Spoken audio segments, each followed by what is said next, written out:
welcome to Saturday Morning Cartoons, the weekly podcast that revisits, reviews, and ridicules some of the world's weirdest animated series. Coming to you from Seishun Academy, I'll be your chair umpire, Dave Trumbore. To my left, my co-host, he loves to deuce. It's Sean Paul Ellis. How's it going, buddy?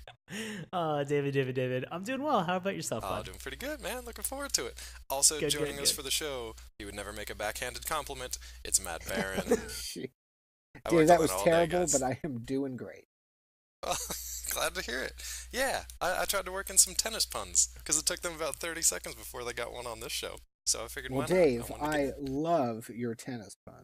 Yeah, I already said love. So, Oh boy. mm, Wait, we're not even 30 seconds into this. Have we run out of I tennis ran through them puns all. now? I tried to get them out of the way just as quickly as possible. Oh, Speak God. early. Done with Well, it. that's good. Well, this has been a great episode Yeah. so far. I almost said up to par, but that is not even the same sport. It's not even the same sport. I'm curious to know how much Sean learned about tennis in this series, actually, because each and every episode does tell the kids at home what's going on in the game of tennis and how to play and how to keep score and all kinds of fun stuff. So if you don't know anything about tennis, you should probably check out The Prince of Tennis, which is what we'll be talking about tonight. And to tell us more about the history of this show, I will turn it back over to Sean. So, The Prince of Tennis was originally a Japanese manga series about a tennis prodigy, written, illustrated by Takashi Komoni. Close enough. Okay. The title is shortened to Tenny Puri. I'm throwing lots of words at you tonight. Yeah, I know. I'm sorry. good. So it's an amalgam of the pronunciations of the words tennis prince. In the manga there were a total of 379 chapters. I believe it was in Shonen Jump. Yeah, correct. Correct. Yes. So, and these chapters spanned over 42 different volumes. As of volume 42, the manga had sold 40 million copies in Japan. This was a pretty popular series. So, there is a new manga series that's out that is the New Prince of Tennis, which has gotten into serialization. If you're interested in actually watching the episodes that they have, whether they are subbed or dubbed, Viz Media has acquired the ability to be able to distribute those in the US, and they are available on Hulu. Get out of So, here. yeah, they How are. about that? Nice. Yeah. I had no clue. So- I'm sitting here looking up bootleg stuff, and there it is, a pristine copy of it, just ready and waiting for me in my paid subscription to there's- Hulu. Yeah, there's like Son of a 50-something bitch. episodes that are available on Hulu. So I took advantage of my subscription Well done. and got into it. Well done. So the anime aired in Japan from October 10, 2001 to March 30th, 2005, spanning a total of 178 episodes, and as well as there was a theatrical movie, which, oh man, Did you watch it? to be at premiere night for the Prince of Tennis. for the Feature film. for the Prince of Tennis theatrical release. Can you imagine? I hope it wasn't That a red just seems carpet. I hope it was just magical. like just a green court with just a net running down the middle of it to like separate you from the press, From the screen. from the screen and the press. Either one. I would love it if they just if they showed it sort of like a screen on the green Yeah. Ooh, I like that type screen of on the scenario. Yeah. Yeah.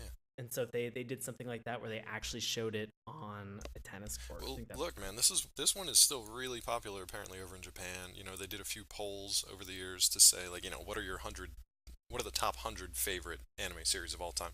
And this one consistently ranked within the top 20 or top 30. Wow. And we'll get into why that's kind of surprising, because when you think anime, when you think Japan in general, you don't really think toned down almost to the level of being a drama about kids playing tennis. Like for a while, at least in the beginning, there's nothing crazy going on. It's just kind of like a really good tennis player. So Yeah. we'll get into it. But yeah, so kind of surprising that it's still that popular, but pretty cool. Well, you had asked earlier in the episode about what I learned about tennis. Yes. Matt, did you ever play tennis? I did not. Well, I've played one game of tennis in my life, and it went real bad. So, To be a fly on the wall for that one. oh man, you would have been in danger of getting crushed by an errant tennis ball. But Uh, so yeah, I Give me, have played tennis. give me a Not time well, frame here. but Are we I've talking like played. 5-year-old Baron, 25-year-old Baron? That was like 17. Oh, okay, so high Okay. school age. Okay. All right, Dave, did you ever play tennis? Man, I played for like one summer. I did like a summer camp. That was local for like just one summer when I was probably Yeah. 10 or 12, somewhere around there. So around this kid's age. Yeah. Did not continue after that. I enjoyed it. Thought it was fun. I don't know. Probably started too late. That's exactly the same experience I had. I played like a summer tennis clinic for several weeks.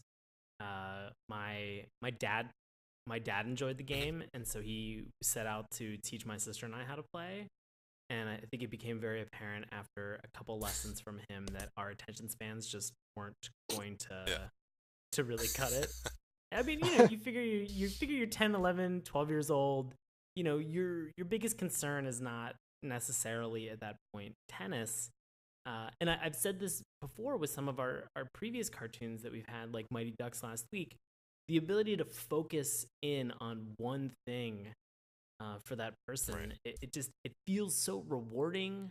And I'm continually jealous of people who are just like, look, I got to play this thing. This is the only thing that matters to me in my life. I don't really care about anything else. I wish I had that level of focus. Well, look, it seems to me like tennis seems to me like one of those sports where it's just you're either in it 100% and you're committed to being like the best or as best as you can be, or you're just not doing it at all. Because it doesn't seem like one of those things you kind of just like play recreationally. It's not like a thing you get together with your buddies on the street and just be like, hey, let's get a group together and go play tennis. It's like you can't just go down to the park or an open The field and play roaming street football. tennis gangs. Yeah, of the the street 90s, tennis yeah. gangs from Warriors. It's just not one of those things. It's a very individualized sport. It's very much a one-on-one. So each of those kind of like alpha athletes is trying to be the best that they can be. It's not. It doesn't strike me as recreational. Really? No pickup games of tennis ever? I mean, I used to when I was playing in that summer. There wasn't anybody else around that was just like, yeah, I totally play tennis and we'll play with you and help your game. No, so it was a wall. It was that old. You get a canister of the tennis balls. You get your racket and you just go find a wall somewhere and just practice your serve and you practice returns and all that. So it's just a strange kind of like individualized sport that I don't know, just never really clicked with me. But Yeah. Yeah. Well, I will say this because I know that we all had the same access to walls. to Okay. we're all familiar with walls and buildings and I structures. learned about doors a few weeks ago on this very show. Nice. It was amazing. Yeah, that was a good- It pretty much blew his It's a mind. good one. To be that young and innocent. It's an educational Wow, experience here. Yeah. Isn't So I Dave will say like that we- 2 years younger than you? Yeah, probably. Nice. A lot can happen Still in those younger. 2 years. Still younger, still innocent. A Still lot can happen. still- Today it's When doors. I Tomorrow, look- who knows? When I look into Dave's eyes, I see the glimmer and hope of you. And just slowly burning away year by Just- year. just Being snuffed out on a murdered. daily Just- basis. Just being snuffed out. No, I will say this. So did we? I know that we all had access to play racquetball when we were in college Oh, together. Did you guys ever play racquetball? No, it seemed it seemed crazy to me. It seemed like tennis. Like, hey, if you don't like tennis, then you're gonna fucking loathe racquetball because it's like tennis turned up to 11, and you can get murdered. I don't know. Yeah. It just never seemed. It's Yeah. great. Sean, you and Never I seemed actually interesting. played racquetball several times together. Yeah, we did. Murder tennis is a Murder great tennis. Now, experience. I would Murder have watched tennis that is anime, a great experience. and that is the anime Yeah. I thought we were watching. Was like just robot murder tennis, but that's not So what we thank got. you. And that was before Thank the you. days of Metalocalypse, so Yeah, Yes, surprisingly. right. We Matt and I played racquetball during a summer. I believe the summer prior to us playing, I played a friend of mine named Adam, and we played several times a week for 3 to 4 months, and he beat me every single time we played. Exactly, and that's what I'm saying. It's not like He- a friendly thing. It's just like you're out to be the best, even if it's just. I better know, than the but next I guy. was Yeah. I was inspired Yeah, to sure. continue to play because I really wanted to beat him so bad. Second summer that we played, which is I think when I started playing with Baron, I began crushing Adam, and so it was rather rewarding. Take that, Yeah. Adam. and actually Yeah. what was the Take that, Adam. when we played at what was it Peterson, the Yeah. Peterson at least you walked in on ground level into kind of a glass enclosure and it Yes. looked good. When we played up in trees, In you had trees, yeah, the to dungeon. Yeah. you had to get Trees is the down best. into this pit on like a rickety extension ladder that was suspended Yeah. by a rope you like lowered Mhm. yourself down into. It was Once you probably got in, the closest thing to like, Thunderdome I've ever experienced in my life. Yeah, that was the best because I loved playing in trees because of that exact feeling that once you got to the bottom, there felt like there was no way out. It really felt like two men enter, one man leaves. A brief there was point of something- reference for anyone not familiar with the University of Pittsburgh athletic system: trees, as Baron and Sean have mentioned, is actually an athletic facility. They are not actually Yeah. playing racquetball in trees. No, it was like Or- Crouching Tiger, Hidden They Dragon, just jumping from jump from trees. branch It to was branch. an athletic center comprised of mostly poured concrete and lead-based paint. Yeah, So there's a real psychedelic experience to play in there. It's Ah. good times. it was awesome. But just coming off of the that train Prince right of now. Tennis is not about either psychedelics or racquetball. It is about tennis. And to tell us a little bit more about it, we're going to turn it over to Matt.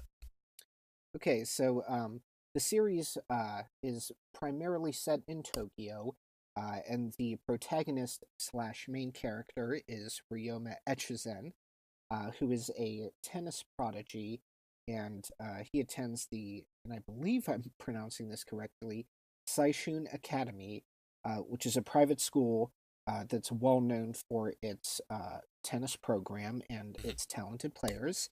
Ryoma quickly defeats pretty much all the upperclassmen shortly after starting, secures himself a spot on one of the team's regular players, and in the pursuit of the ultimate goal of winning the National Middle School Tennis Championship, which apparently is a thing, I love that.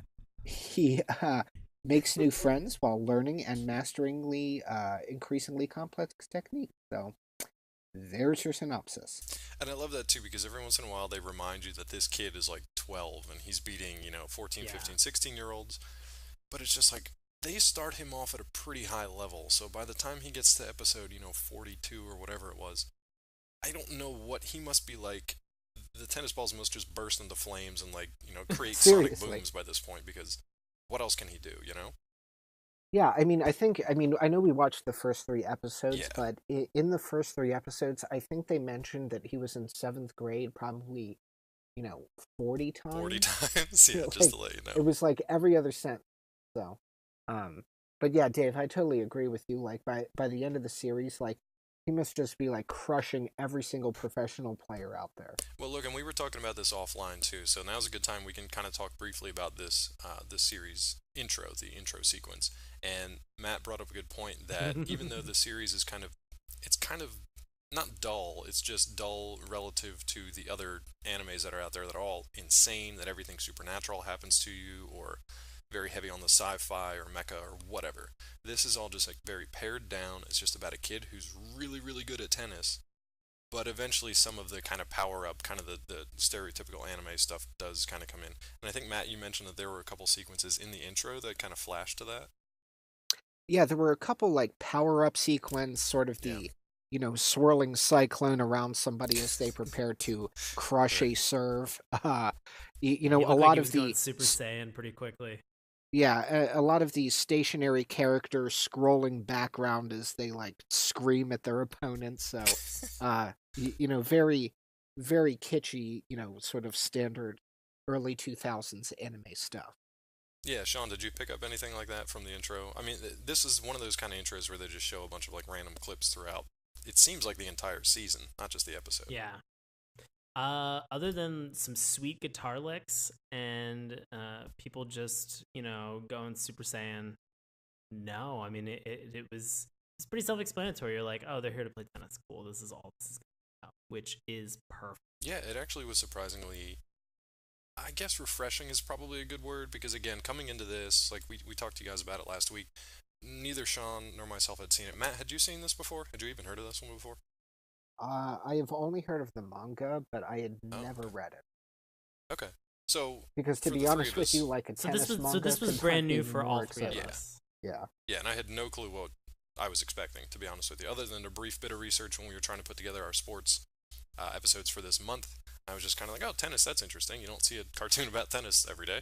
So this one got added to our list. Had no clue what to expect, and was pleasantly surprised that it wasn't just crazy, over the top, Kill la Kill style, one-on-one action sports stuff. It was kind of more about the skill, and it was definitely this one kid's story, Ryoma's story, of him kind of climbing the ranks to be the best tennis player ever in frickin' middle school. That's the part that always drives me crazy. Right. Is that they keep coming back to the fact that he's just a middle school player. So, well, Dave, you did make the comparison to Kill la Kill and how wonderfully crazy that show is.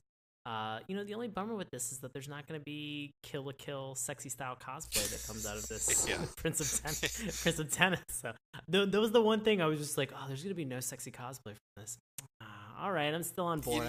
I gotta wonder, in those 40 episodes, or definitely in the new series, like, are there more just like provocative tennis girls just running around? Because I would imagine there had to be. Well, if the show is being made this day and age.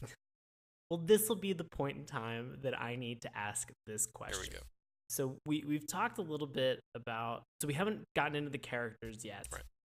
Which is almost inconsequential about the statement I'm about to make. Okay. I mean, we've talked about the title sequence. Did you guys pick up on the fact that any female character, anytime they gasped while they were watching tennis? I watched the dub version. In this dub version, it sounded overtly sexual. Everything does for you, though, to be fair. I'm serious. I watched it, and then I watched the same part again, and I closed my eyes, and I was just like, oh no, this is an orgasm. Like, this is not somebody gasping at tennis. I will say this: these girls are really into the tennis players. You have to remember that this school is like specifically dedicated to, creating and supporting and developing the best tennis players. No other academics, just tennis. Everything's related to tennis. Sean, what it really reminded me of was Real Bout High School. Oh, okay, yeah. I can see that. Like, exact same sort of plot. Like, animation style was, like, on Real Bout High School was kind of not overtly sexual so much as, like, obviously sexual, borderline pornographic. Blatantly sexual. Yeah. But, I have to say that I watched the dub version too, and I was like, that's a little uncomfortable. But this one wasn't anything like that, at least to start with. It wasn't, it did have some of the kind of stereotypical things that you see in the Japanese animes. Yes, you will have those problems with kind of the English dubbing over the original Japanese voice cast and things like that. And it did have some of the moments, like, the little teardrop thing forming when a girl gets kind of like shunned by the object of her affection, and all those kinds of things. But man, it was nowhere near as over the top or explicit or crazy as some of the stuff that we watch today is. So it was actually kind of nice. It was almost like watching a sports drama. Sometimes it even felt like I was watching a sports video game. Like, I felt like I was watching somebody just play a game, a tennis game that they had a somebody narrative just playing Wii Sports. Yeah, just playing Wii Sports with just like better animation. It was just it's strange, and we can talk about the episodes in a second. But what's that? Wii Sports with a plot. Yeah, that's basically what it felt like, especially because the 3 episodes that we watched, and I think Sean got a bonus one in, but the 3 episodes we watched were all, like Matt said, they're kind of rinse and repeat. They have the same plot that happens. You're introduced to an opponent at the beginning of the episode. It's an obstacle that Ryoma has to overcome. He does it fairly easily, and then just moves on to the next episode. And you do that over and over again. So I'm assuming at some point the narrative of this kind of picks up if it's as popular as it is. So, but we didn't quite see it. I mean, I think that's what makes this interesting, and what makes me want to continue to watch the show is that they started the stakes so high, where he is a tennis prodigy. In the 4 episodes that I watched, he begins to just pretty much systematically just take everybody down at this school. And it is, I like you said, Dave, I'm wondering what room they've given the character to grow. I mean, I'm sure that there are new or different tennis, skills and techniques for him to learn along the way, but I mean, he's crushing everybody left and right. It seems like nobody's a real challenge to him. Yeah, I do know that the show, as the show goes on, that this school does compete against other schools. So at this point, Right. he's just kind of competing. He's the new kid in school, but he's got a pedigree, which we'll kind of talk about in a second here, that everybody knows his name, or knows the name of his dad at least. So Right. once they know who he is, he's kind of got a bullseye. He's got a target on his back. So it gets a little harder for him once people actually know who he is. But then once he actually becomes a member of the team and he starts to make the people around him better, then they have to function as a team against these other schools. So I'm assuming that he's challenged a bit more by, like, the primo players from these other schools kind of around the world. And at some point, he's developing his own stuff too. So I'm sure he's got like power moves, and he's got like these super special crazy name moves that he's got that he only pulls out once a match if he really is in dire straits and stuff like that. That is more of the kind of Right. typical one-on-one anime stuff that we're used to seeing. Yeah, unlike pulling out that kick serve every Kick serve and a beauty. Yeah. every single serve. It was ridiculous. Okay, so the first 3 episodes though, he does have some cool moves that we kind of get like an introduction to, especially if no one's ever seen or played tennis before. They look kind of cool, but in comparison to any other anime you've ever watched, like, they just pale in comparison because they're not the Kamehameha wave. They're not, these massively powerful attacks because they're not trying to kill each other. They're just trying to play a game and win the match. So it's a different kind of feel that you have to kind of get used to. But we've talked about Ryoma a lot here. Matt, what was your kind of first impression of this kid when he kind of comes on the scene? Really, it was honestly kind of like the prototypical anime character, sort Hmm. of like the super reserved, you know, Too cool for sort school. of exactly like Yeah. I mean, he certainly was aware of his tennis skills, and he was very um socially reserved, whereas like the players who were maybe only slightly less than his skill were much more brazen than him. um but I mean, it was really, his character was so relatable to so many other anime series, but in the same way, it was a little refreshing to me just because there wasn't that whole supernatural power Right. or, you know, 45 episode arc power up sequence like in Exactly. Dragon Ball Z. Yeah. So it was, I mean, it was a really relatable character because there wasn't really anything, I'll say, special about him other than a really good tennis talent. So Yeah. I also like that this world kind of exists, at least the small world of the school. There's only two types of people who exist: tennis jerks and tennis idiots. And you kind of have to fall into one of those Yeah. two things. You're either really good, Exactly. but you're a dick, or you're really bad, but just want to get better. You just got to remind him you still have a way to go. Yeah, and he's a dick too. He really is. He's a jerk. He's Yeah, real he really good, is. but I he's, love him, Yeah. but he was such an asshole. Yeah. What was your kind of reaction to him throughout the episodes that you watched, Sean? I just, he continually just shunned or forgot about people or didn't engage. There was a moment where I was like, "Oh, is he autistic? Is he Does on he the fall on the spectrum spectrum? somehow?" Yeah. Well, let's get into that though too, because honestly, I think, and I don't know if they develop it, but my take on it was: here's a kid who's 12. He Right. is already known as kind of the next. He's a prodigy. Samurai Junior. He's known as Samurai Junior because his dad was famous. He retired at such a young age that he could have just like swept the competition for years, but he just wanted to retire for reasons that we don't really find out yet. Right. But to me, that was like, and we get glimpses of his dad, just very brief ones early on.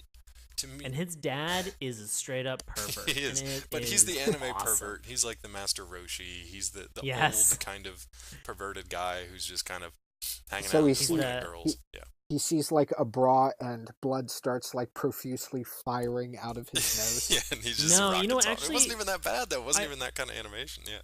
I will say, thankfully, for those reactionary moments in anime where somebody sees, a glimpse of like a butt or a side boob, and then they get the bloody nose and they flip They out, fly and out into freak out. outer space. Yeah.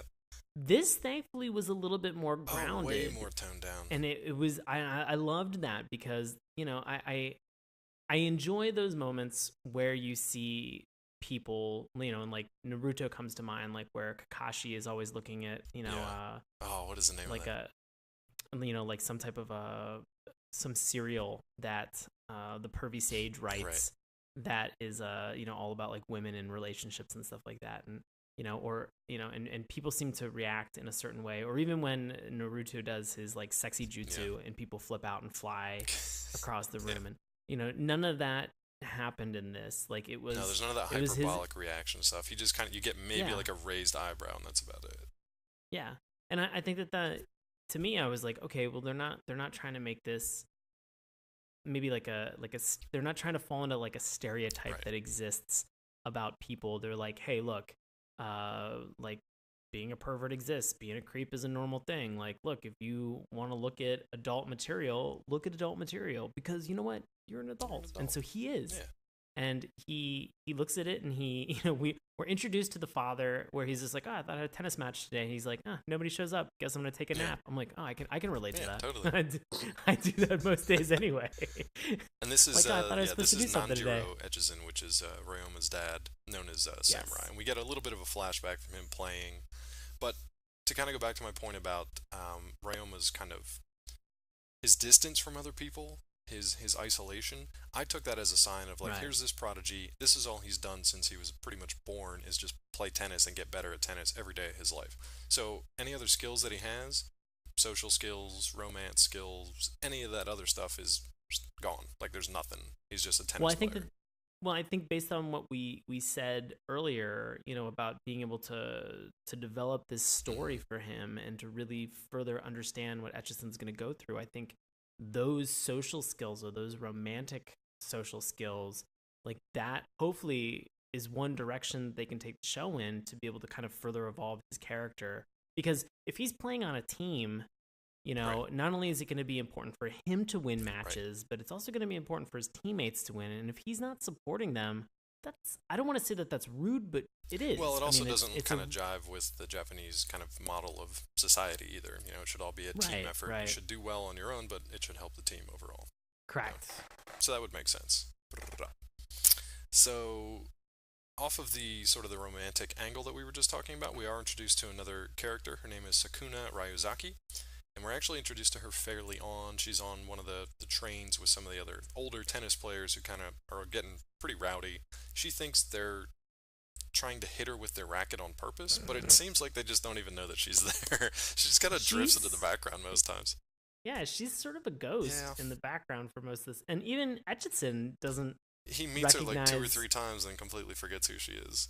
Yeah, I think it was the end of like the second or the third episode, is he just like, oh, it's that lady. Well, it was interesting the way they did it, because she, Sakuna is there with her other friend from school, and they're just watching the tennis match, and they're having these orgasmic gasps, as Sean mentioned. Well, let me pause and just I'm just gonna further expound on this.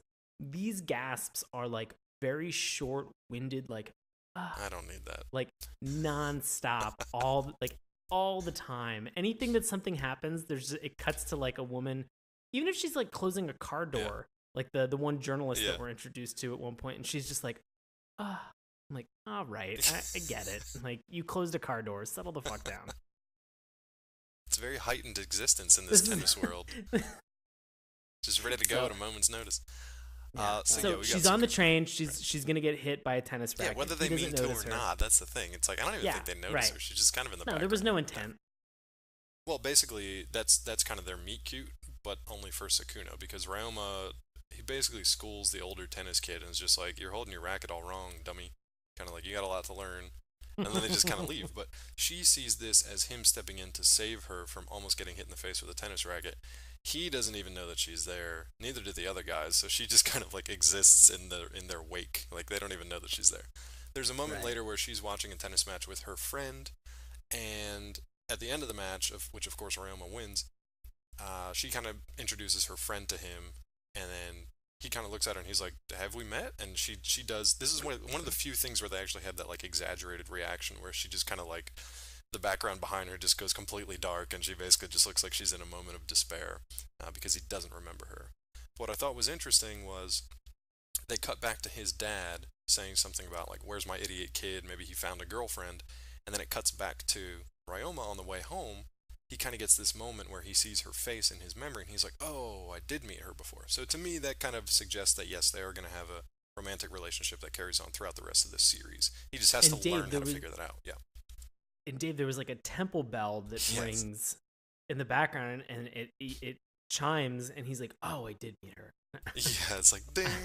Oh, I totally did meet it. Oh god. So it was well done. I mean, it edited really well together. The show overall, I think the production quality was really good. I mean, this was only, the early 2000s, so it should be good. Right.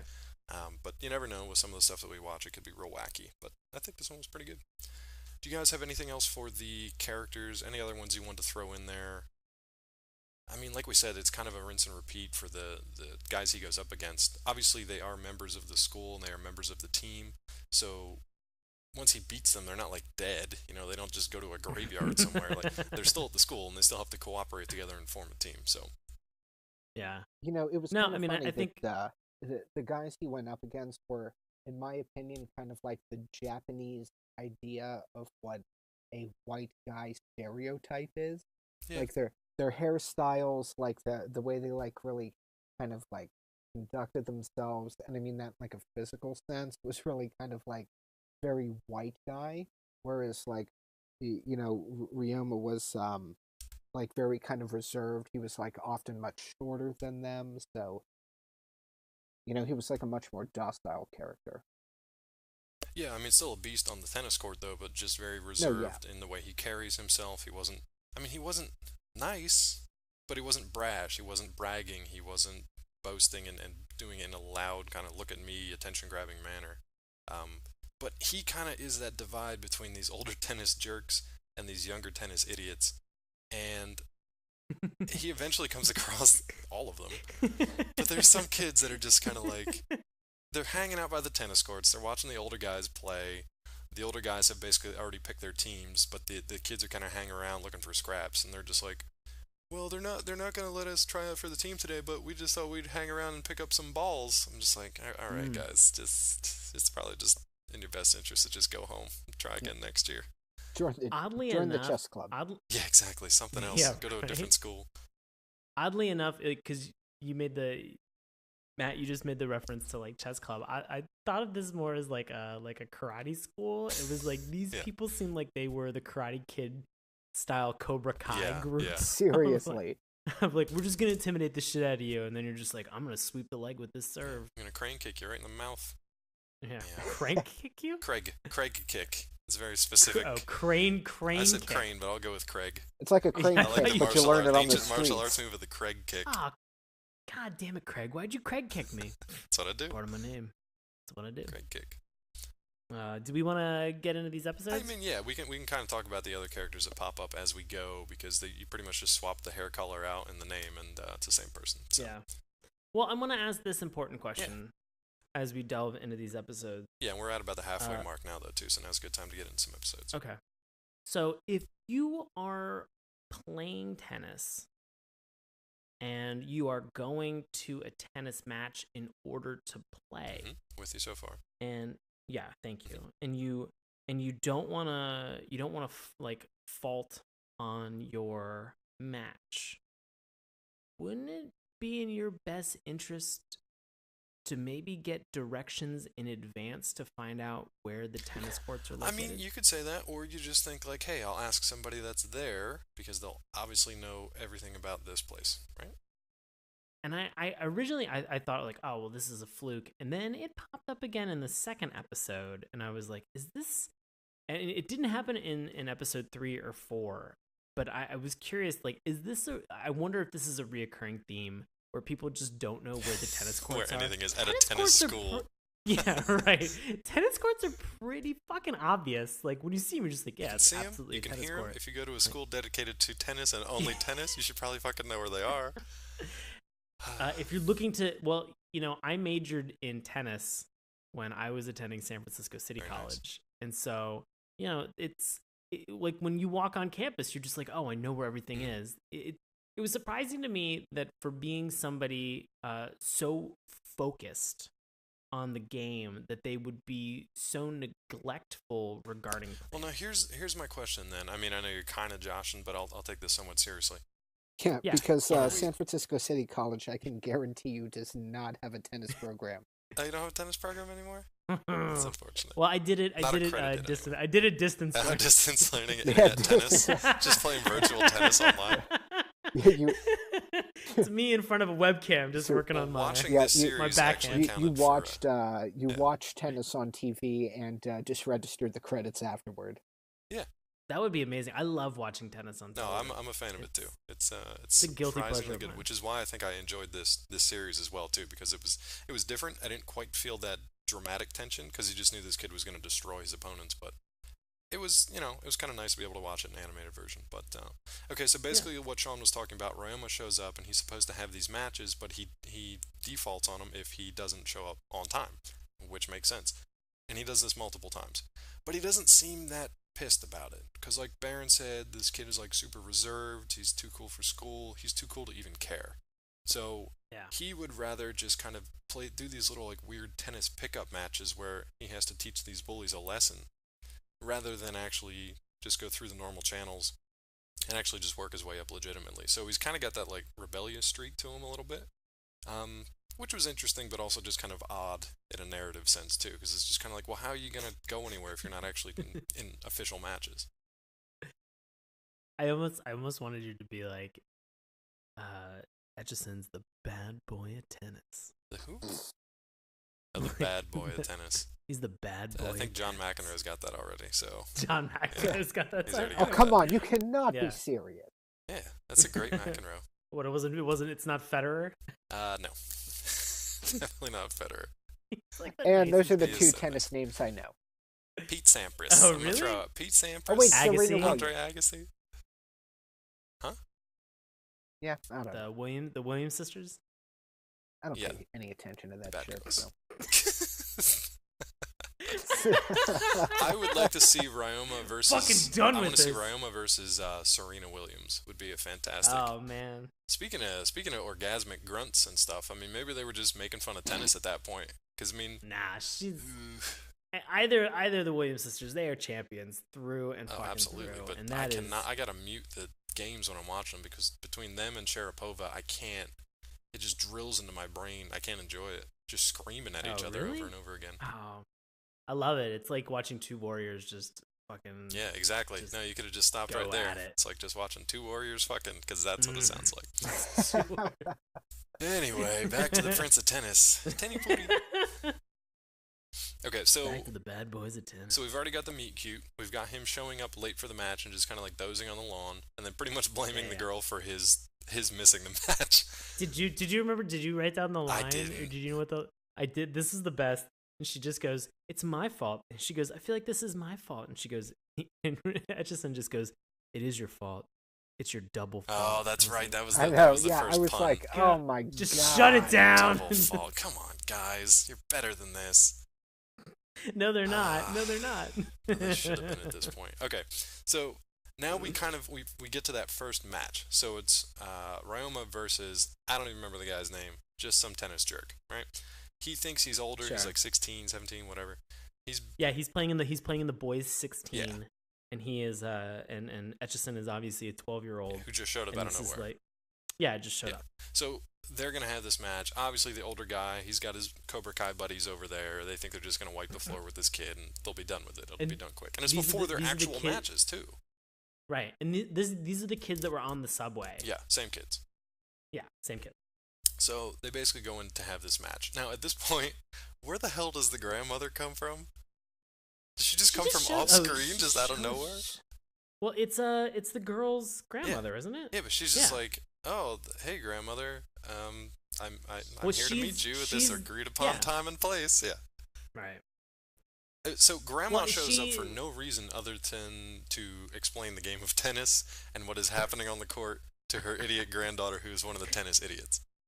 Which is funny. The granddaughter is like, I really like tennis, Yeah. but I'm not good at it. I'm like, well, okay, I like a lot of things that I'm not good Yeah, at. but you can That's- still that's understand totally how they legit. function Yeah. and how the rules still work. understand.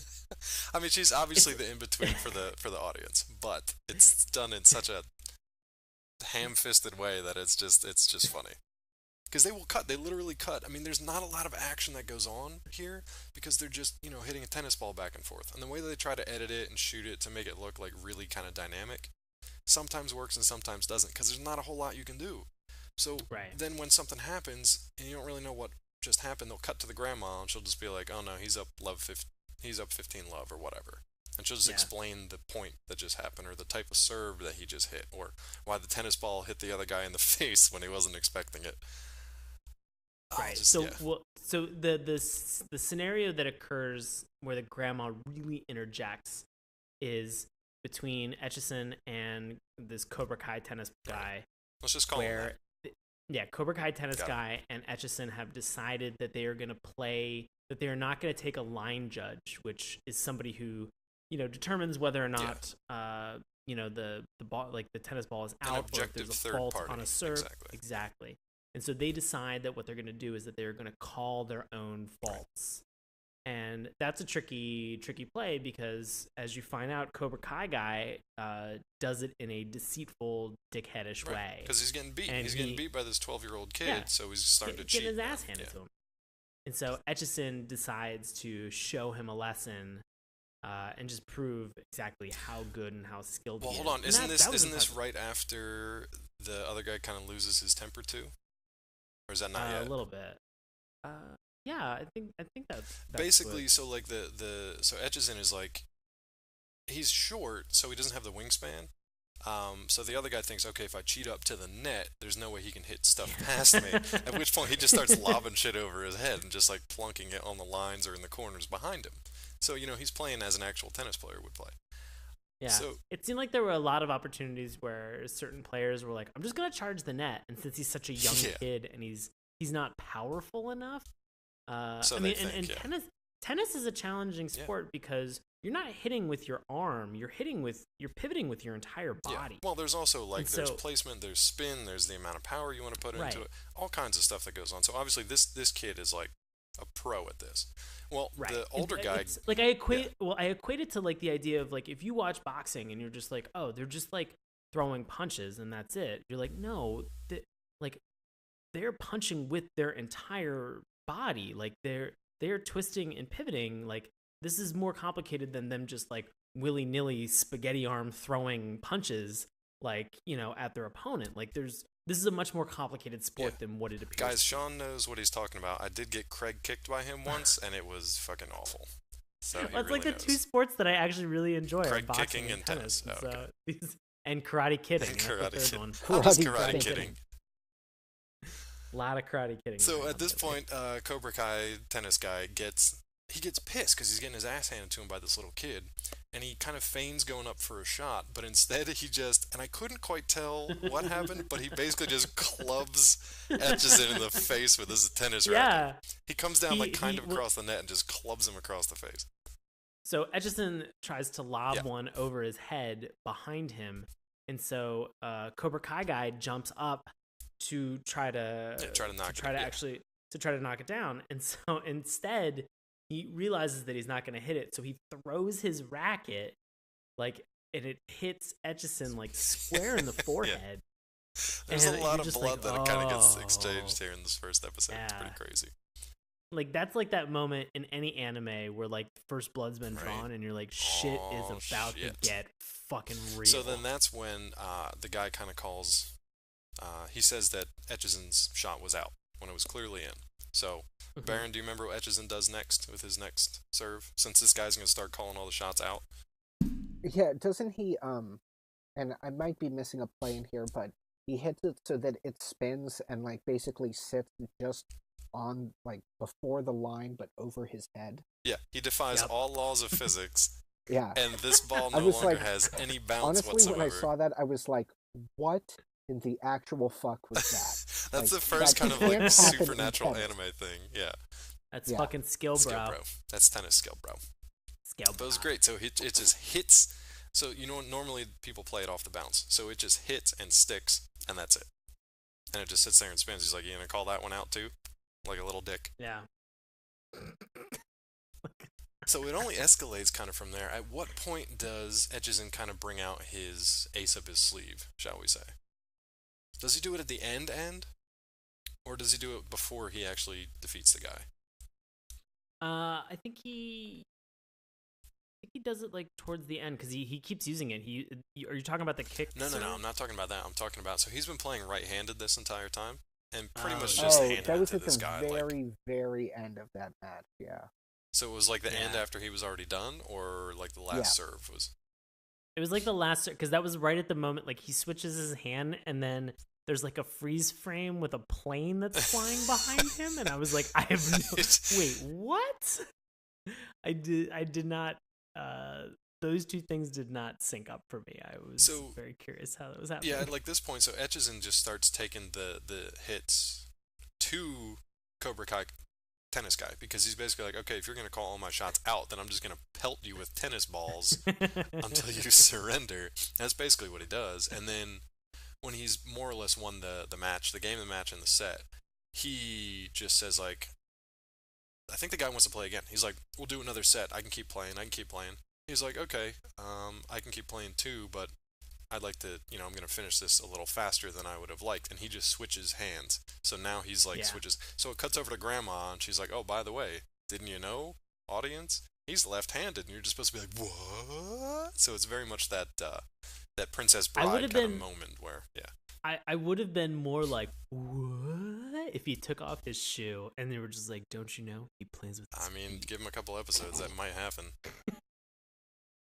Or like, was it the guy in One Piece that carries the sword in his teeth his and his elbows and his shoulders and everywhere else? Yeah, that's the best. He just carried a tennis like racket between like the back of his knee. He's like, don't you know, he only plays with his knees. Like, well, that's some shit that I'm not gonna watch.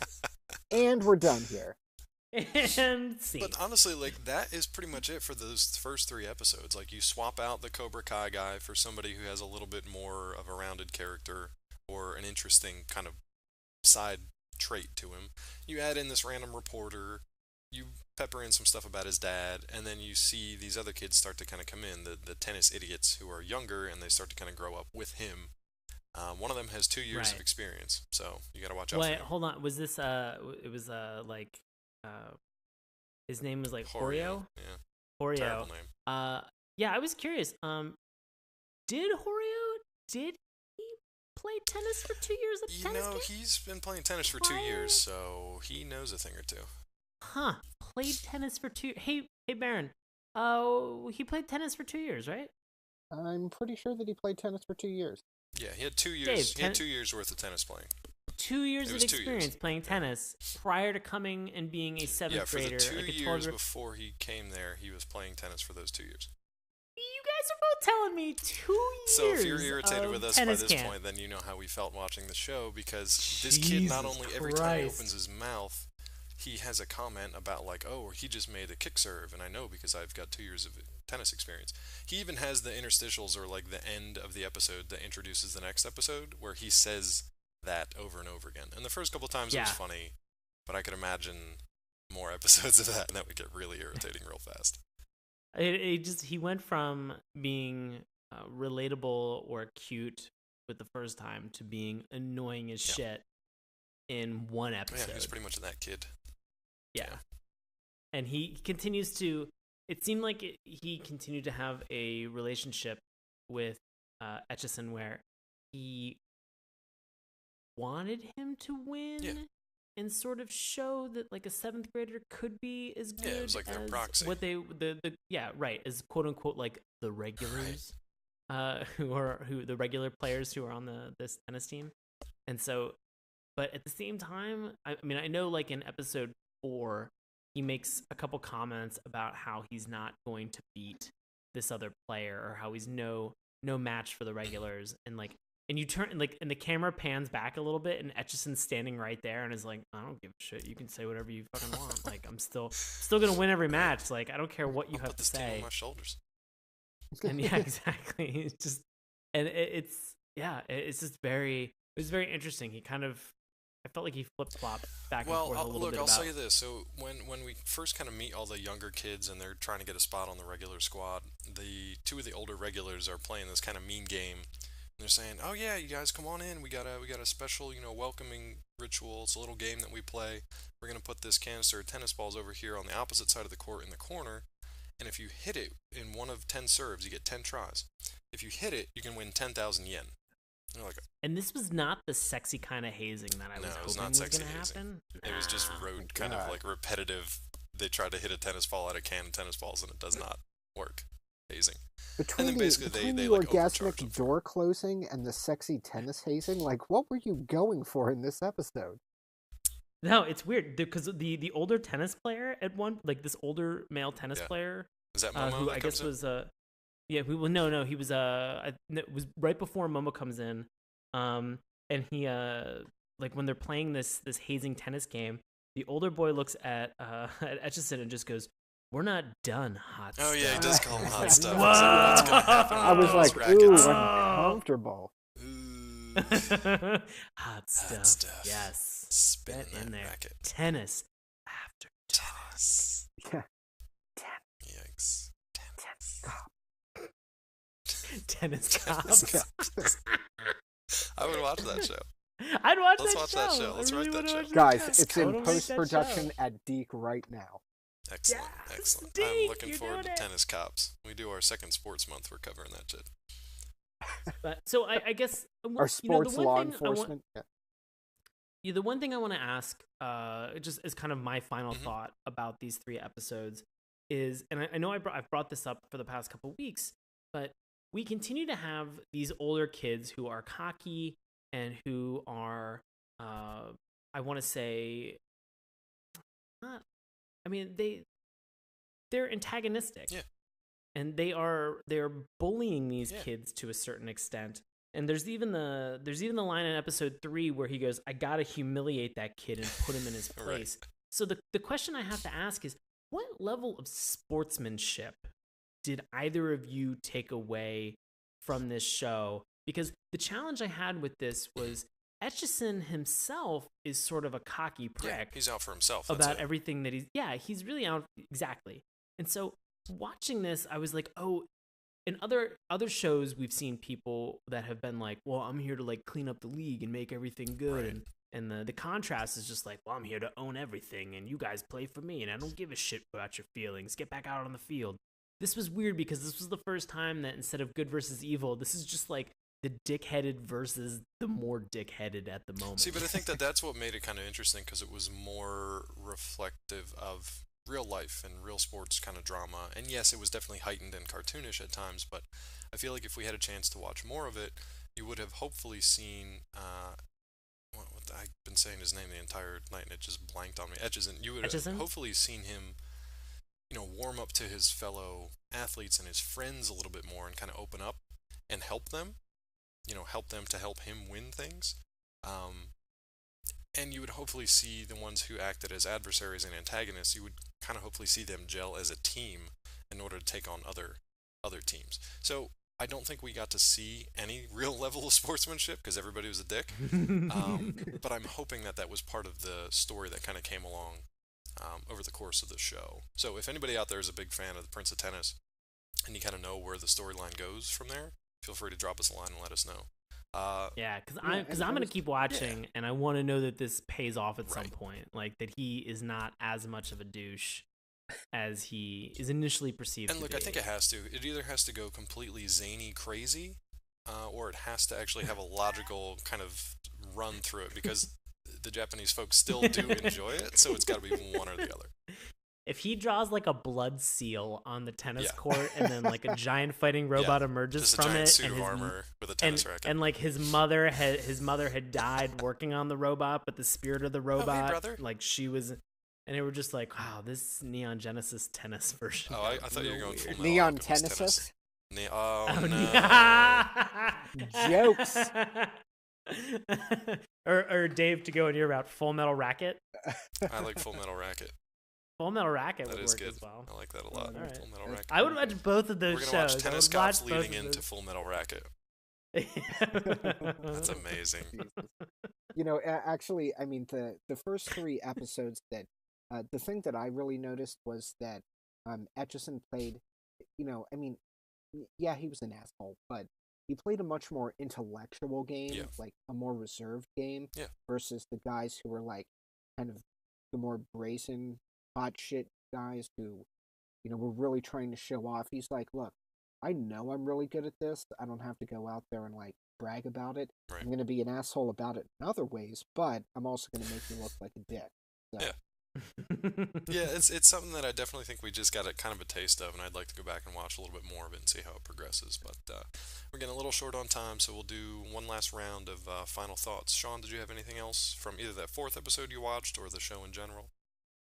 No, I'm curious to keep watching. In the fourth episode, he is playing against one of the regulars finally. Oh, okay. Called the Viper, which is great because the character actually for a majority of the episode just actually hisses. Wonderful. So he has a lisp. He had a lisp. Yeah, right. Poor guy. He just very lispily just goes, and you're like, I get it. He's a fucking He's Viper, a snake guy. but he's called the Viper because he has a longer reach. Yeah, because snakes are known Interesting. for their wingspan. Yeah, are known for their.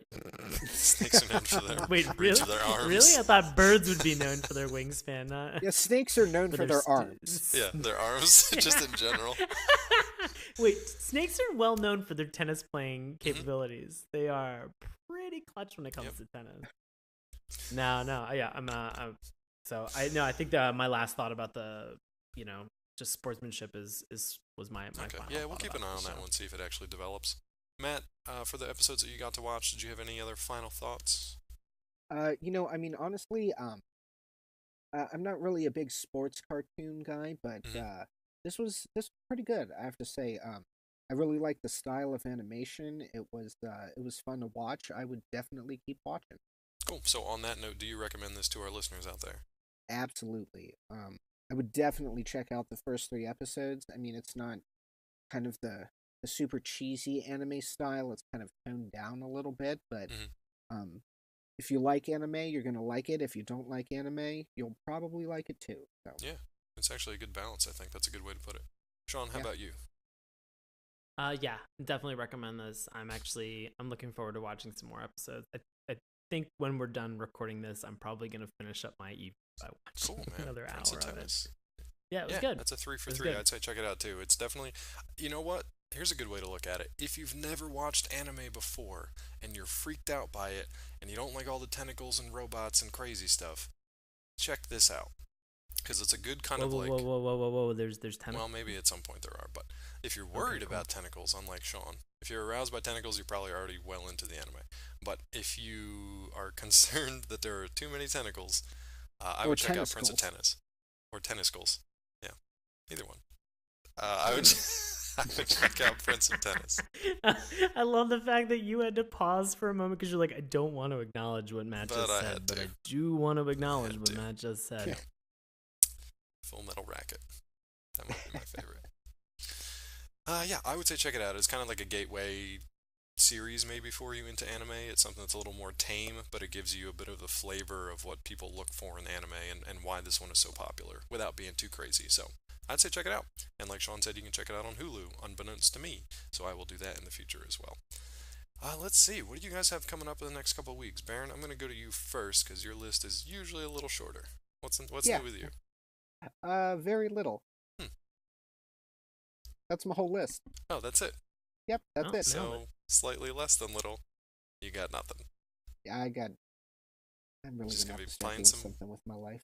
Playing some tennis. Just start scripting tennis cops and Full Metal Racket. Yeah, Full Metal Racket fan fiction. I'm Oh my on, God, guys. please. I'm on it right now. Please do it. I say that from the bottom of my heart. I really want to watch that. I just want to read it. And I want to see his little drawings in the margins. It'd be so cute. All right, Sean, what do you have coming up? During the month of July, I'm going to be doing a bunch of shows for Washington Improv Theater. You can come and check this out. Be performing on. I don't know why that was funny. It'll be Saturday, July 11th at 9:30 p.m. It'll be. I'm pulling up these dates. It'll be the following was the 18th at 9:30. It's the 25th at 9:30, and then I'm going to assume that it's then the 1st of August at 9. well. So you can check out everything and more on witdc.org, and this is a part of Wit's upcoming run of shows that's called Wit Attacks. So check those out. It'll be a bunch of never before seen styles of shows that have been done in the DC area. So it'll be a lot Excellent. of fun. We'll have all that information up on the website, which is SaturdayMorningCartoons.com. Let's. And I'm sorry, and Matt, where can I find you on Yeah, I was gonna Twitter run through and there, but we'll do that on now. the social Let's do media? As always, you can find me at Bag of Sandwiches. That's what I I love wanted that to that's hear. still a thing. If you want to change it to Full Metal Racket, I'm fine with that. But I really do like Bag of Sandwiches. Yeah. Yeah. You could find me on Instagram and Twitter at Sean Paul Ellis. Dave, what do you got going on recently? Well, actually, by the time you guys are hearing this, you may or may not have seen me at San Diego Comic-Con. That's from July 8th to the 12th. Yeah, what are you cosplaying as this year? Probably just myself. I don't have the time to do that, unfortunately. Okay. But Alright, I will be repping SMC. So if you guys see or did already see me, perhaps I will give you, or you have already received, some SMC swag.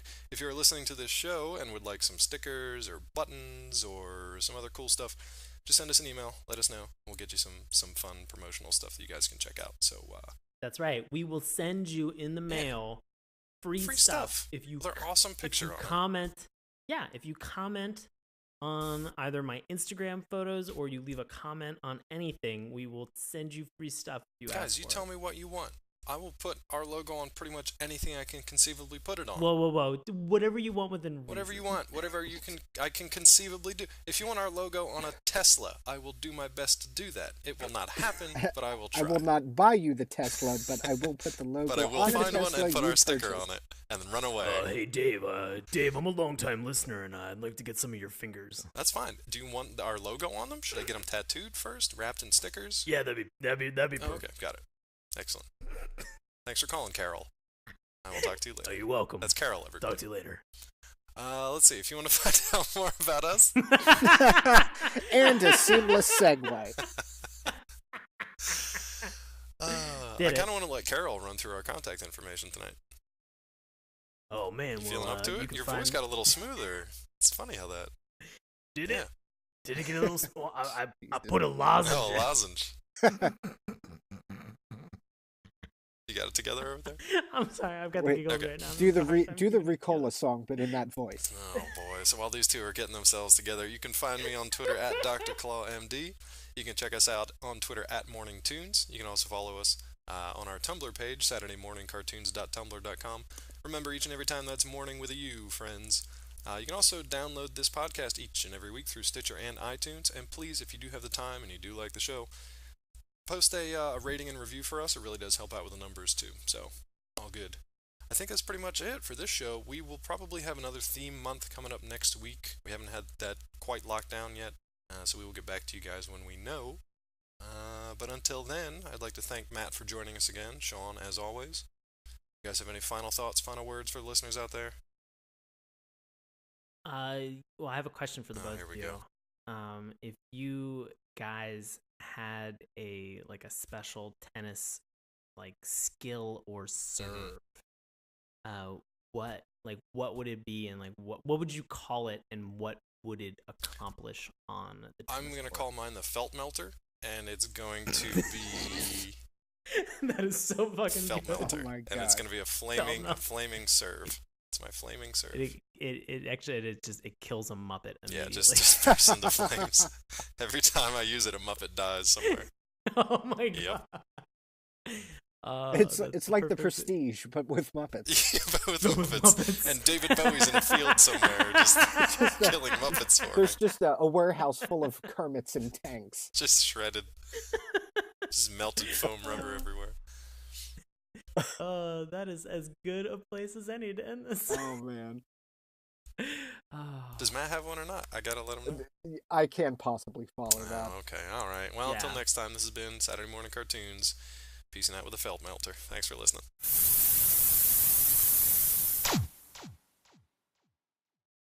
Actually showed it on a tennis court. I Well, think that- look, man, this one is still really popular apparently over in Japan. You know, they did a few polls over the years to say, like, you know, what are your 100 what are the top 100 favorite anime series of all time, and this one consistently ranked within the top 20 or top 30.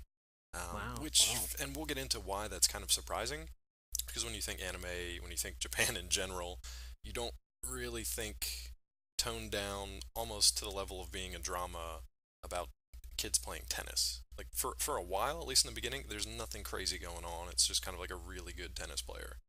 So Yeah. we'll get into it. But yeah, so kind of surprising that it's still that popular, but pretty cool. Well, you had asked earlier in the episode about what I learned about tennis. Yes. Matt, did you ever play tennis? I did not. Well, I've played one game of tennis in my life, and it went real bad. So, to be a fly on the wall for that one. oh man, you would have been in danger of getting crushed by an errant tennis ball. But so yeah, I have played tennis.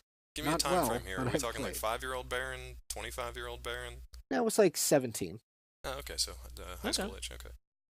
All right, Dave, did you ever play tennis? Man, I played for like one summer. I did like a summer camp. That was local for like just one summer when I was probably 10 or 12, somewhere around there. So around this kid's age. Did not continue after that. I enjoyed it. Thought it was fun. I don't know. Probably started too late. That's exactly the same experience I had. I played like a summer tennis clinic for several weeks.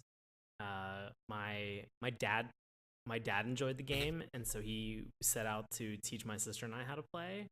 And I think it became very apparent after a couple lessons from him that our attention spans just weren't going to really cut it. I mean, you figure you're 10, 11, 12 years old. Your biggest concern is not necessarily at that point tennis. And I've said this before with some of our previous cartoons that we've had, like Mighty Ducks last week. The ability to focus in on one thing for that person, right. it feels so rewarding. And I'm continually jealous of people who are just like, look, I got to play this thing. This is the only thing that matters to me in my life. I don't really care about anything else.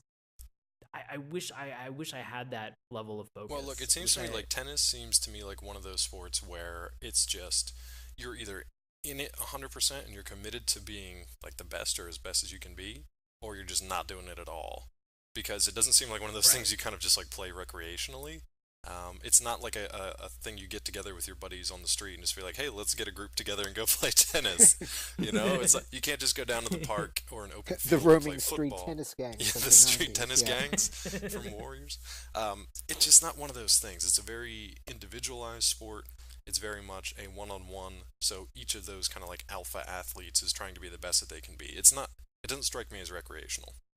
Really? No pickup games of tennis ever? I mean, I used to, when I was playing in that summer, there wasn't anybody else around that was just like, yeah, I totally play tennis and we'll play with you and help your game. No, so it was a wall, it was that old, you get a canister of the tennis balls, you get your racket, and you just go find a wall somewhere and just practice your serve, and you practice, returns and all that. So it's just a strange kind of like individualized sport that I don't know, just never really clicked with me, but yeah. Yeah.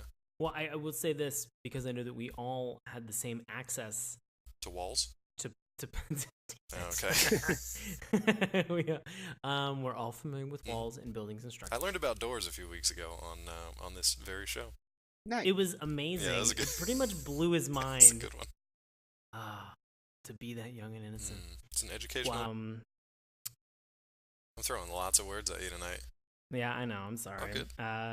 So it's an amalgam of the pronunciations of the words tennis prince. In the manga there were a total of 379 chapters. I believe it was in Shonen Jump. Yeah. Correct. Correct. Yes. So and these chapters spanned over 42 different volumes. As of volume 42, the manga had sold 40 million copies in Japan. This was a pretty popular series. So there is a new manga series that's out that is the New Prince of Tennis, which has gotten into serialization.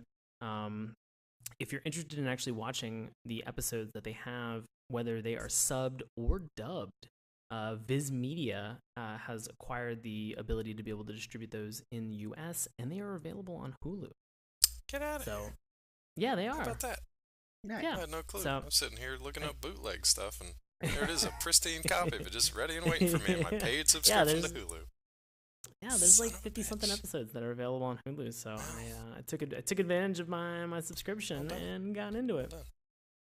So the anime aired in Japan from October 10, 2001 to March 30th, 2005, spanning a total of 178 episodes, and as well as there was a theatrical movie, which, oh man, Did you watch it? to be at premiere night for the Prince of Tennis. for the Feature film. for the Prince of Tennis theatrical release. Can you imagine? I hope it wasn't a That red just seems carpet. I hope it was magical. just a green court with just a net running down the middle of it to like separate you from the press, From the screen. from the screen and the press. Either one. I would love it if they just if they showed it sort of like a screen on the green Ooh, I like that type screen on of the green. scenario. Yeah. Yeah. And so if they did something like that where they actually Experience here. Yeah. Isn't So I Dave will say like that we- 2 years younger than you? yeah, probably. Nice. A lot can happen Still in those younger. 2 years. Still younger, still innocent. A Still lot can happen. still- Today it's doors. Tomorrow, who knows? When I look into Dave's eyes, I see the glimmer and hope of you. And just slowly burning away year by Just- year. just Being snuffed out on a daily basis. Just being snuffed out. No, I will say this. So did we? I know that we all had access to play racquetball when we were in college Oh, together. Did you guys ever play racquetball? No, it seemed I- like it seemed crazy to me. It seemed like tennis. Like, hey, if you don't like tennis, then you're gonna fucking loathe racquetball because it's like tennis turned up to 11, and you can get murdered. I don't know. Yeah. It just never seemed. It's Yeah. great. Sean, you and never I seemed actually interesting. played racquetball several times together. Yeah, we did. Murder tennis is a Murder great tennis. Now, experience. I would Murder have watched tennis that is a anime, great experience. and that is the anime Yeah. I thought we were watching. Was like just robot murder tennis, but that's Yeah, not So what we thank got. you. And that was before the Thank you. days of Metalocalypse, so Yeah, surprisingly. Yes, right. We Matt and I played racquetball during a summer. I believe the summer prior to us playing, I played a friend of mine named Adam, and we played several times a week for 3 to 4 months, and he beat me every single time Yeah, we played. Exactly, and that's what I'm saying. It's not like He- a friendly thing. It's just like you're out to be the best, even if it's just. I better know, than the but next guy. Yeah. I was inspired to Yeah, sure. continue to play because I really wanted to beat him so bad. Second summer that we played, which is I think when I started playing with Baron, I began crushing Adam, and so it was rather a reward. Take that, Yeah. Adam. and actually Yeah. what was the Take that, Adam. when we played at what was it Peterson the Peterson we at least you walked in on ground level into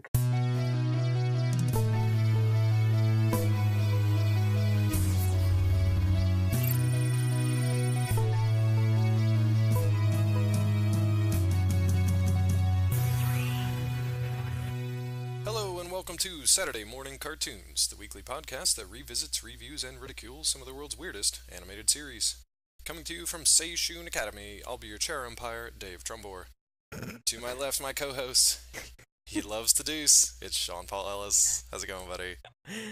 David. I'm doing well. How about yourself, Oh, bud? doing pretty good, man. Looking forward to it. Also Good, joining good, us good. for the show, he would never make a backhanded compliment. It's Matt Barron. I Dude, worked that on was all day, terrible, guys. but I am doing great. Oh, glad to hear it. Yeah, I tried to work in some tennis puns because it took them about 30 seconds before they got one on this show. So I figured, Well, why Dave, not? wanted to I get it. love your tennis pun. Yeah, I already said love. So, Oh boy. mm, Wait, we're not even 30 seconds into this. Have we run out of I tennis ran through puns them all. now? I tried to get them out of the way just as quickly as possible. Oh, Speak God. early. Done with Well, it. that's good. Well, this has been a great episode so Yeah. so far. I almost said up to par, but that is not even the same sport. It's not even the same sport. I'm curious to know how much Sean learned about tennis in this series, actually, because each and every episode does tell the kids at home what's going on in the game of tennis and how to play and how to keep score and all kinds of fun stuff. So if you don't know anything about tennis, you should probably check out The Prince of Tennis, which is what we'll be talking about tonight. And to tell us more about the history of this show, I will turn it back over to Sean. So, The Prince of Tennis.